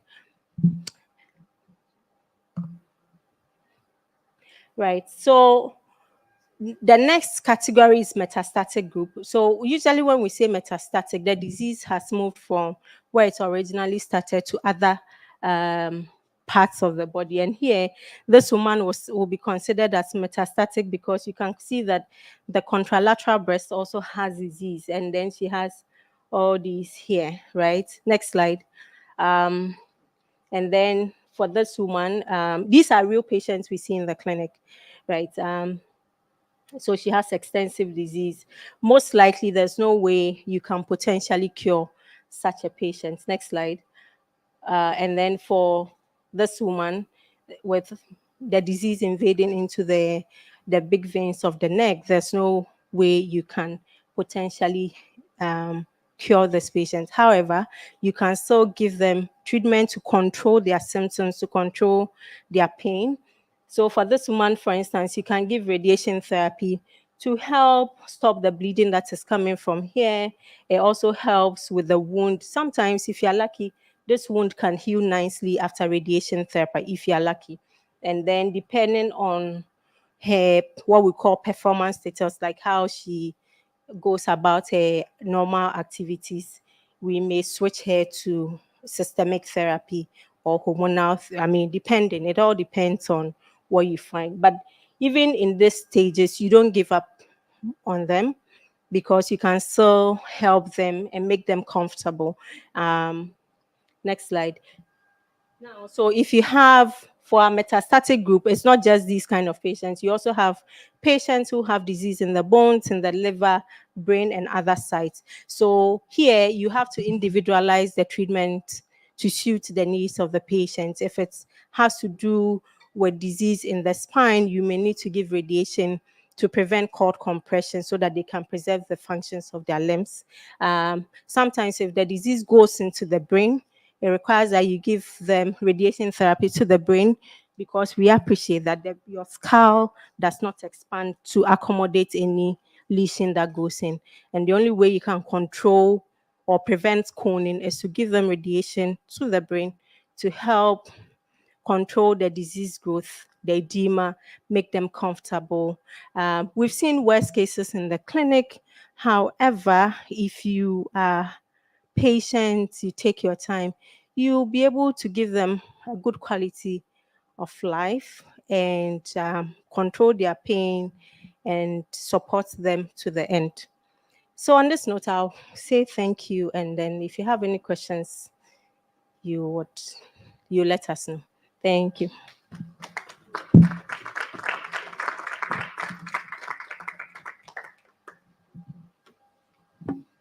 Okay, so thank you very much, Dr. Scott. I'm sure we've really learned a lot from the two presenters, and you understand some of the cases they see in the consulting room. Some of the pictures are quite interesting, and it's very for a woman. And tomorrow is also International Women's Day. You can imagine how breast cancer is actually a big deal in Ghana. So women go through a lot. I'm sure we all agree. Yes. So would now take we are going to take questions from you to the speakers, and they are ready to answer all your questions. So if there are any questions, I'll come to you and then you ask your questions and then they would answer the questions for you. So anyone who has a question, if you can just lift your hand so I come to you.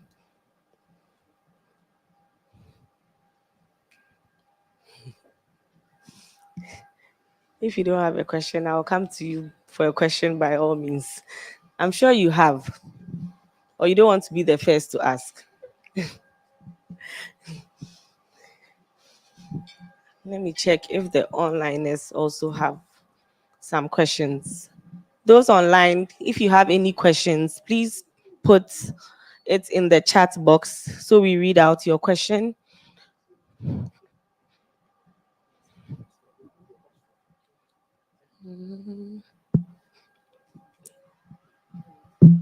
The question.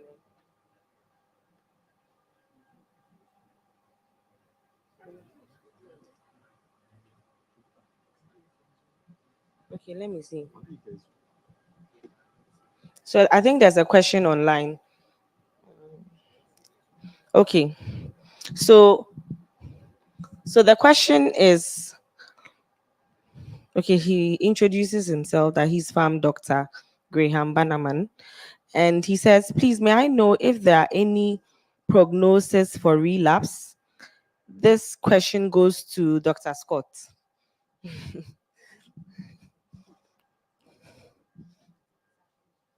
Yes, you answer. Okay, then there's there's a second one. It says, how do you manage or handle severe side effects associated with specifically the chemotherapies?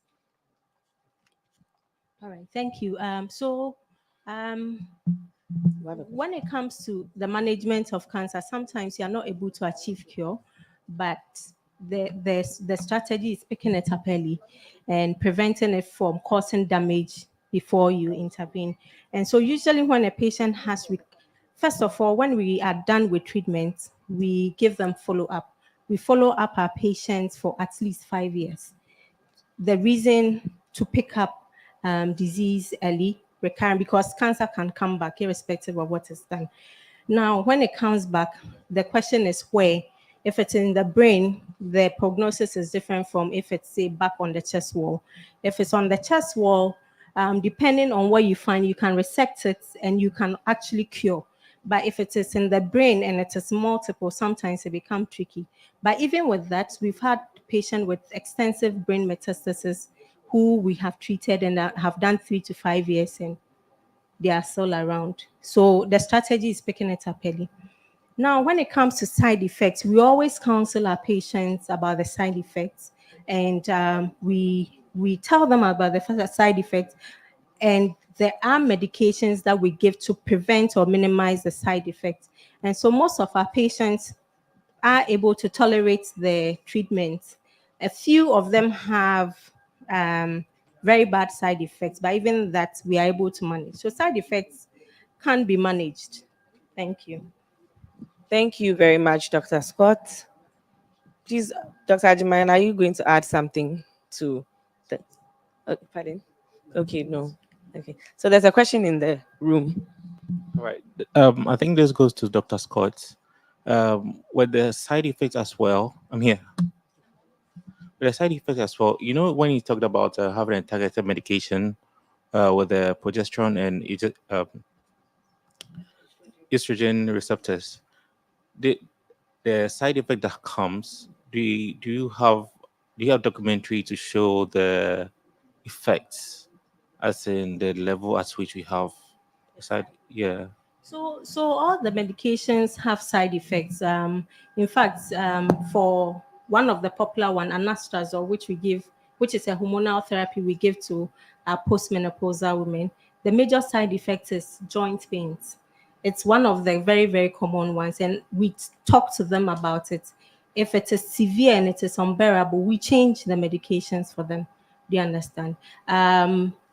For patients on, say, tamoxifen, one of the side effects that we look out for is thickening of the endometrial lining. So we speak to them about abnormal bleeding, and as and when they present with that, we scan them, and if we are worried, we send them to the gynecologist to manage.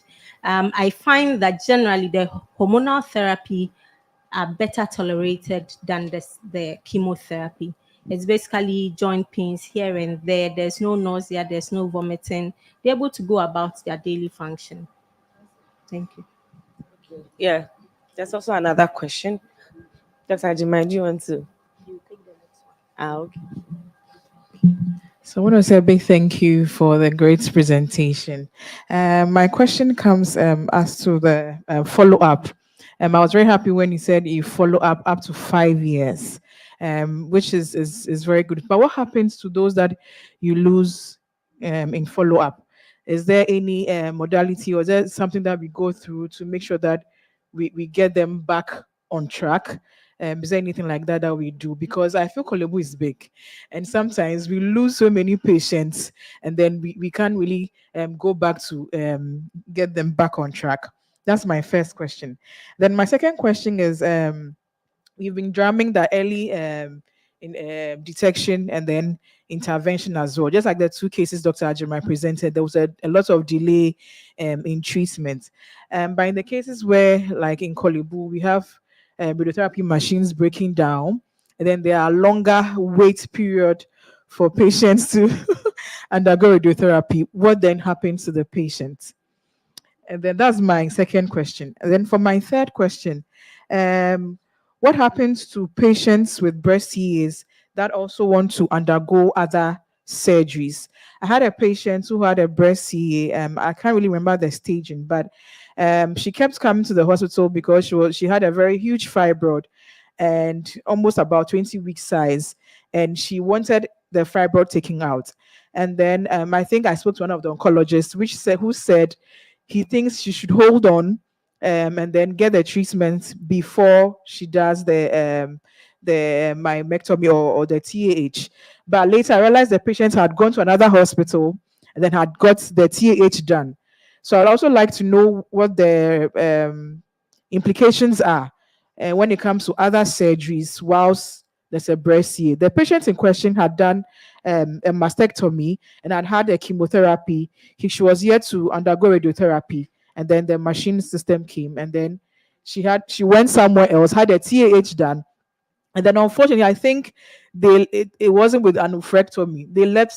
The gynecologist left both ovaries there, and because she says she's postmenopausal, and then she needs the ovaries to help with bone and all those kind of things. So I want more light when it comes to other surgeries in breast CA. Thank you. All right, thank you. So to start with the follow-ups, follow-up is a two-way thing. It's not just the healthcare practitioner, but also the patient.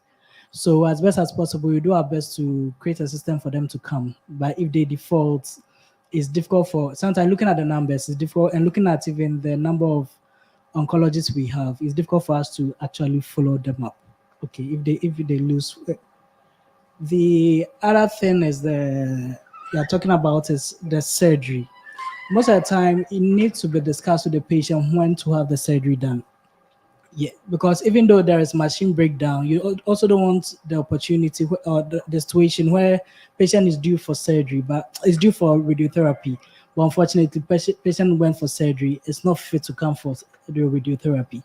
And you look at the surgeries and determine, if it's an emergency, it's an emergency, you're going for it. But something like uterine fibroid is something you know that is benign, you can deal with it.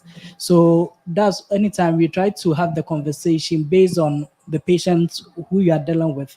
Because I think the person you spoke to thought that, okay, you have radiotherapy left, finish with your radiotherapy and you go ahead with your surgery. When it comes to machine breakdown, yeah, as much as possible, truly we want early detection, because that one will probably increase survival. But unfortunately, yeah, we know we have a limitation when it comes to our resources. But sometimes if you are detecting early, also you'll be able to, even though with the advanced stage, you are making, we are trying to engage stakeholders. If you're having a lot of early patients, you can also engage them more. Because before we started, Dr. Anim made us know that first we are seeing about 700 new cases, but now we are going to almost there's reach 2005. If the numbers are increasing, that's why it can make a lot of noise. Which question And is it? sometimes it doesn't just depend on the oncologist, because the non-oncologist, the patient, everybody plays a major role. If you know that your patients are not having treatment as they are supposed to, at least you can also add your voice to it so that we try and get a better services for our patients. Thank you. Okay, thank you very much. So there's a question online. Okay, so please, for premenopausal women who intend to have children sometime, what is the therapy for such patients? Does it mean they can never have children? So for pregnant women, that's when you're making decision, you always consider that as part of it. There are patients we've managed for premenopausal who have developed healthy babies, and even patients who are pregnant who have developed healthy babies after going through treatment. So it all depends. So that's why you need to engage the patient. Or patient have to bring it up. There are ways you'll be able to preserve the ovaries so that during the period of time, at least the ovarian functions are preserved. And after treatment, patients will be able to go back to her normal fertility wishes. So there are ways to manage those things. So we shouldn't think that, okay, I want to get pregnant, so I'm waiting to finish my family before I start treatment. You can do it alongside. Thank you very much.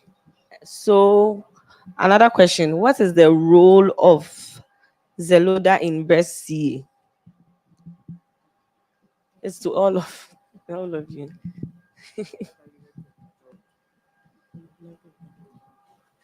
Okay, so Zeloda can be both first line and sometimes it can be a second line medication.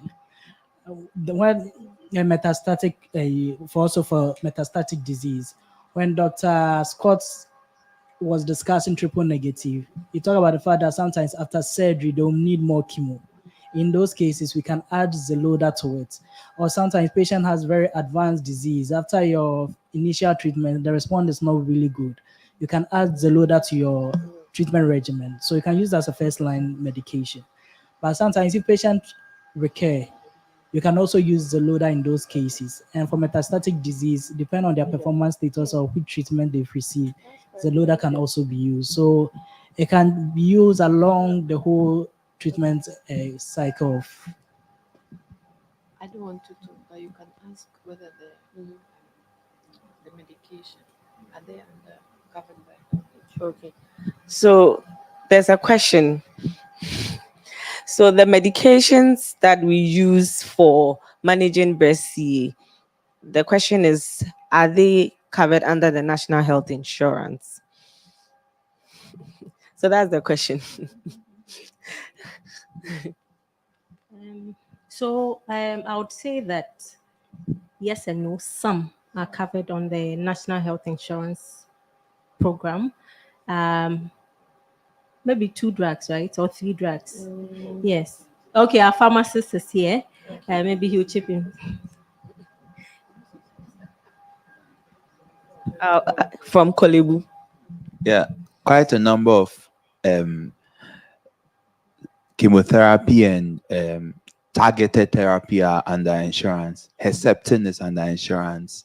Paclitaxel, docetaxel, angiomycin, cyclophosphamide, they're all under insurance, but the availability Thank you. is That is sometimes the key word. The availability the issue. is the key word. Yeah.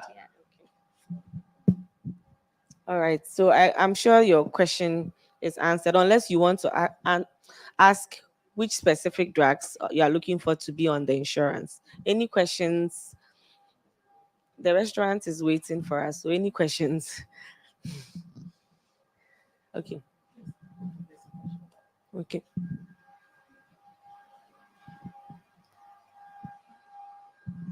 Good evening. So I wanted to ask, in patients that have a familiar history of breast cancer, where there is a known mutation in like the BRCA genes, what is the way, is there any treatment or what's the way to go about prophylaxis in the case where, assuming the mother, the grandmother, or someone had breast cancer and it's been consistent, there are mutations in the BRCA gene. And so to prevent the reoccurrence in this patient, is there a way to go about the treatment in the?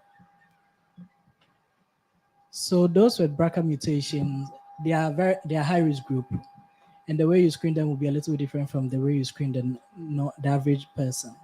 So in terms of such patients, sometimes you really, if per each, you take each family and see how you go about your screening protocol. Depending on at what age were they diagnosed with a breast cancer. Based on that, you can probably tell the patient that, okay, have your try and conceive early because of maybe at age 30 or age 40, most of your family members were getting breast cancer. Conceive early, then probably you're going for bilateral mastectomy. And sometimes when it comes to the BRCA gene, the question about prophylaxis is not just about breasts because it goes on to, like, let's say it's a whole mutation, the ovaries. So sometimes whether the patient has to go and take everything off, then gradually it's like you're chopping the patient up into pieces. So you just have to see how you'll be able to go about with the management. And sometimes, as you mentioned, not everybody would have had breast cancer. Maybe some of them have ovarian cancer, some have pancreatic cancer in the same family. So you just have to know how that patient, or make a decision for that particular patient and know how to go about it, your surveillance for. All right. Thank you. Another question. Okay. No, I don't have anything. Okay. Okay. So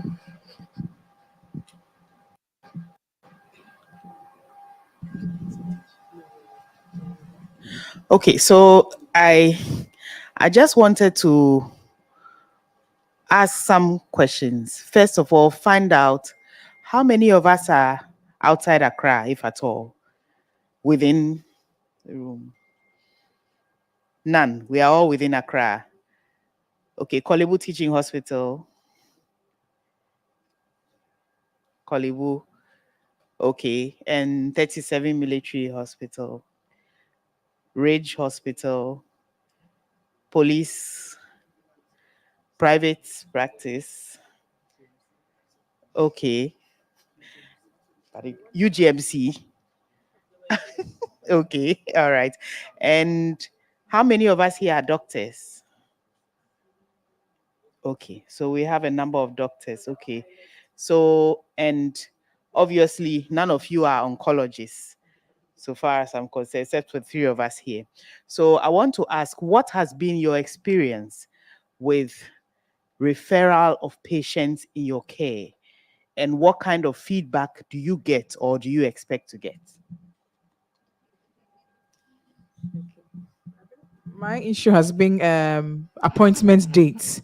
So you refer someone, let's say today, and then they are given appointment dates of like about 3 months or 4 months away from the day you are referring them. Such patients don't lose hope, don't come back, although when they go to alternate medicine, then people just pull them along the way. So that has been my major issue.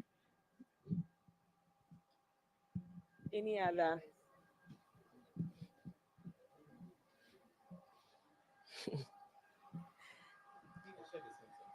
Okay.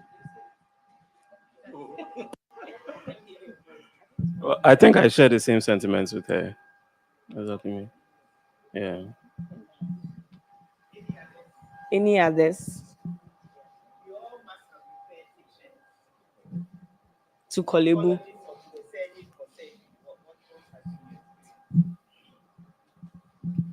So once you refer patients to the surgeon, they believe they're going to have a mastectomy. Most of the times they run away. And they come and it presents way later when the disease is metastasized everywhere. And they come and then they die. And the family says, we told you you would die if you go and have surgery. Okay, apart from the fear of mastectomy as well, the fear of surgery. Okay, another one. My second one is education.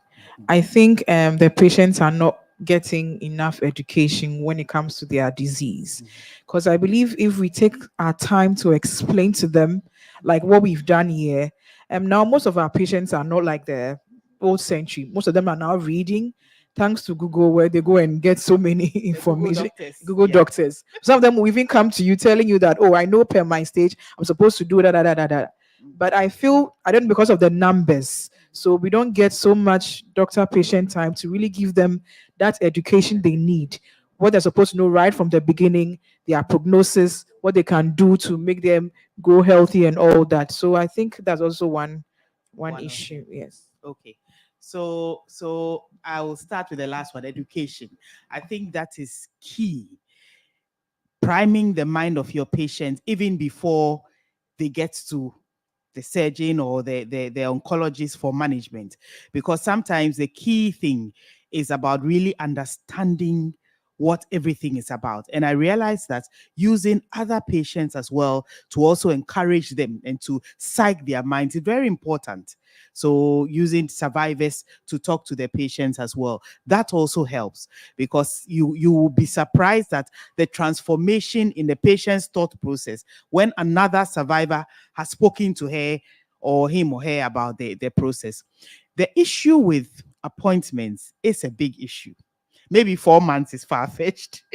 We probably maybe 2, probably bordering to 3, but even 3 usually is not the case. But the problem is, like I told you, the incidence of cancer is rising.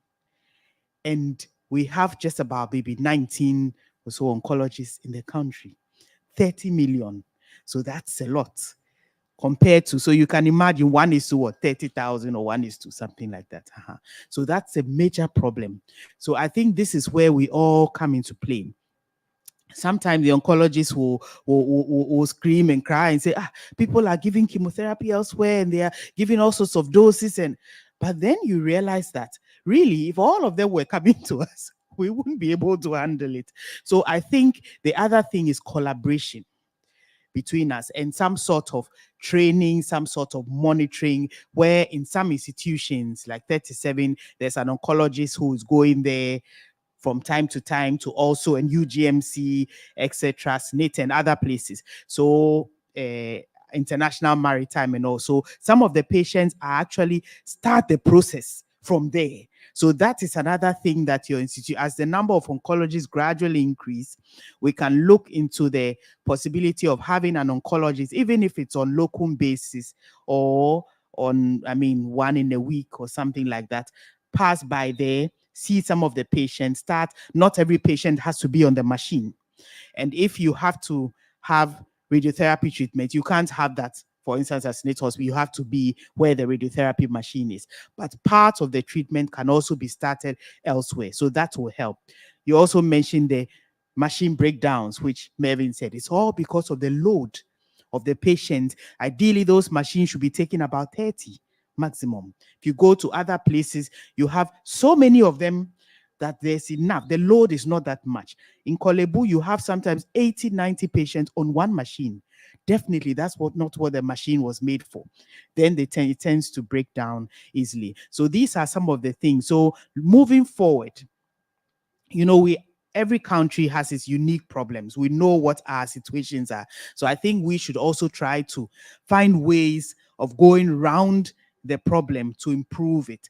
The Ghana College is looking at medical oncology training to train some people for pure medical oncology. So eventually, when that happens, you don't need a machine in your place to be a medical oncologist. So we're hoping that eventually we'll train many more medical oncologists around the country to manage in Ho, manage in Cape Coast, manage in other places. Even in Cape Coast, there's an oncology clinic which has started, I think in Tamale as well and Ho. So eventually, a lot of the patients can be seen there to reduce transportation from one end to the other.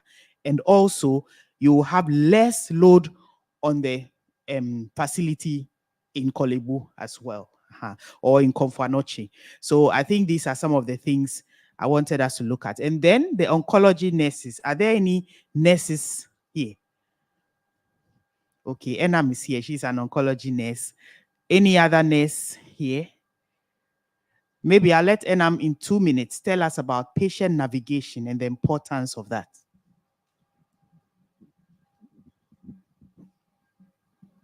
Okay, so I'll speak briefly on patient navigation. When Dr. Mervyn was talking, he mentioned the multidisciplinary team, and you cannot do without the nurse in that team. It's important that when the patient comes in, usually the nurse is the first point of call. When they come in, they come to the nurse first, and then we direct them as to what to do. Now, in oncology care, when the diagnosis is made, the patient still comes to the nurse, and then the nurse has to navigate the patient through the care. So it's simply directing the patient through the various channels that they need to go through to be fully healed or treated. So that's just the journey, the pathway the patient goes through has to be directed by the patient navigator or the nurse navigator, if that is the case. So from screening to diagnosing to treatment, and then even in survivorship, the patient navigator is needed in all of this area. Like he rightly also said, when the patient goes to the doctor, most of the time, they're unable to express themselves. In our setting, they go to the doctor, and sometimes they're even afraid to say what really bothers them. But when they come to the nurse, then they can tell you, I have this problem, and it is because of that. Sometimes their doctor just writes the medication for them. And they are like, oh, this is too expensive. I cannot afford. They are unable to tell the doctor that, oh, in fact, I cannot afford this medicine. But they are able to confide in the nurse. And then you are able to go back to the doctor to say that, oh, this drug actually is expensive. Can we consider something else for the patient, which is equally good for the treatment? And some of the patients don't even know that some of the drugs are on insurance. So from the patient's navigator or the nurse navigator, does all of these little details to add up to the treatment. Okay, thank you. Thank you very much, Enam. So for those of you in different institutions here, I think one of the key things that help patients go through treatment, survive treatment, and afterwards is the navigation. And we have nurses who are doing a wonderful job. We even have survivors who have even given themselves up to navigate other patients, and it's working. Now internationally, that's where we are going. So it's something we should learn from. Closing remarks. Okay, all right. So in my closing remarks, I like to ask questions. Can maybe each of the tables, can I get one thing from each of the tables? What did you learn from the presentation Dr. Ajiman gave and Dr. Scott? So we'll start with that one, that table.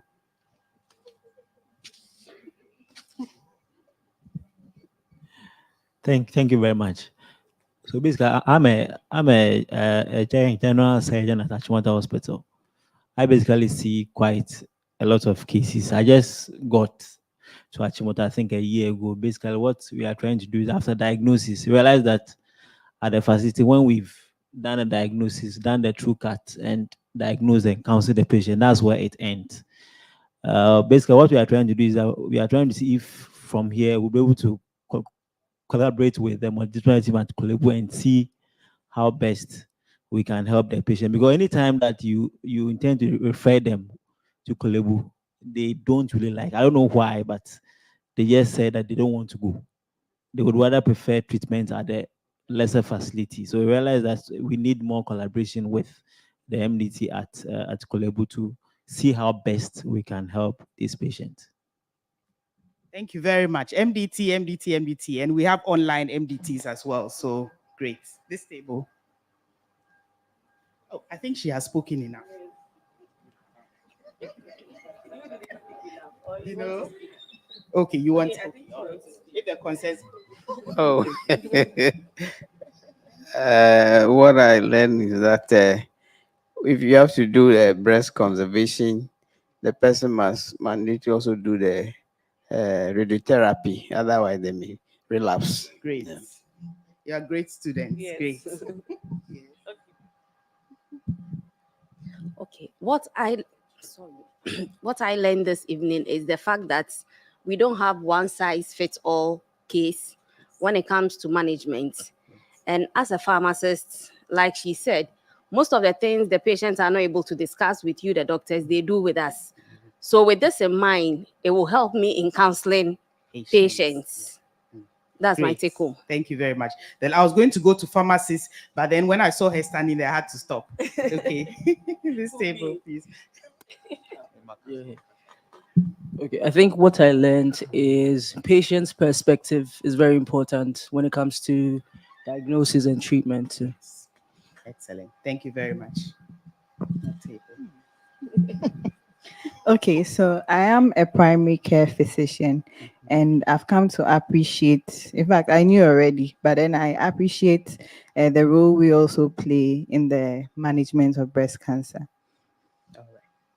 Thank you. Looks like this table has an. Oh, are you all running away from there? Okay. This table, yes. I think this table, I would like that all three will speak. All of them will speak, okay.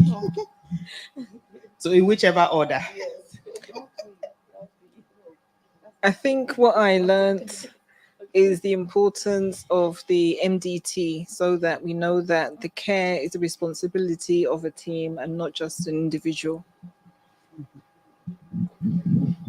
Well, there are so many myths around cancer, and especially breast cancer. Women are very protective of their breasts. In fact, it's the men who are more protective of the breasts of the women. And because we are the primary beneficiaries. Vice versa. Yeah, we are the primary beneficiaries. So I think it's important to get on board the partners. They will drive that. If the men understand what it's all about, they would encourage their women or their wives and sisters to go for it. Yeah, or vice versa. Or vice versa. I've had the other where it's the woman who brought her man. Yeah, because I know there is also, of course, CA of breast for men, yes, but that is always in the minority. Yes. That's true. Okay, our last lady wants to say something. Anything at all you heard? Okay, I work at an NHIA, and I was glad to hear that we have medicines on the NHIS for cancer patients. Okay, so NHIA here, right? Great. I'm not representing NHIA. I came on my. You came on your own, but at least we've got to that point. Like I mentioned at the beginning, the essential drug list of the country. We really need to see where the problems are, where the deficiencies, where the gaps are, so that we can get the right medication for our patient. Because you can't have some high-class medication on when you don't even have a Dramycin or so. I remember I was arguing some time ago with others, and they said, I mean, it's not the same all over the country. So I think from what we have all said, we've learned some important things. I think Mervyn mentioned screening and 3 important things that we should have. Can anyone tell me what those 3 are? If you are organizing a screening program, because we are in primary care, we are, I mean, nurses, doctors. What were the 3 important things? And he kept harping on that. Hey, Mervyn is here. Oh. Okay, biopsy was one, the last one, yes. And the second one?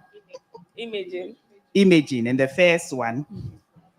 Clinical breast examination. Great. So I know we are all involved in screening in one way or the other. As much as possible, let's ensure that we follow up on the patients. We don't just screen several people in the market and leave all of them. Don't know what happens to them. So I also like to say a big thank you to AstraZeneca. I know our dinner is waiting for having organized this. Sharon has been all over the place. Thank you, Sharon. And to our manager as well. And to our speakers, Dr. Mervyn Boachie-Agyeman and Dr. Abba Scott. Thank you very much for coming. God bless you all. Thank you. Okay. So thank you very much for coming, and thank you online viewers. We also thank you so much for joining in, and I would like to note that this meeting or this forum will be organized every now and then, because we know that it's helping our primary care physicians, our nurses, and then our doctors. So thank you so much. And dinner is ready. So officially, AstraZeneca, we have medications for hormone receptor positive breast cancer. So you'd find that Faslodex, which is for Vestrans, is from AstraZeneca. And then we have Zoladex, which is also the molecule for ovarian function suppression as well. So the question that came with the premenopausal women, if they could ever have children, Zoladex is actually indicated for ovarian function suppression. So they can, so that's part of the therapy as well. So thank you very much, and dinner is ready. Please let's go and have dinner. Thank you.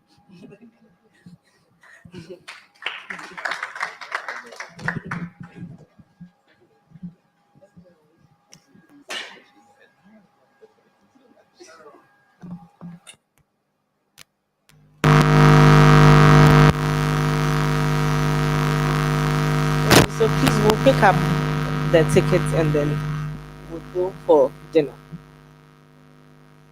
So dinner is also at the restaurant. Yes.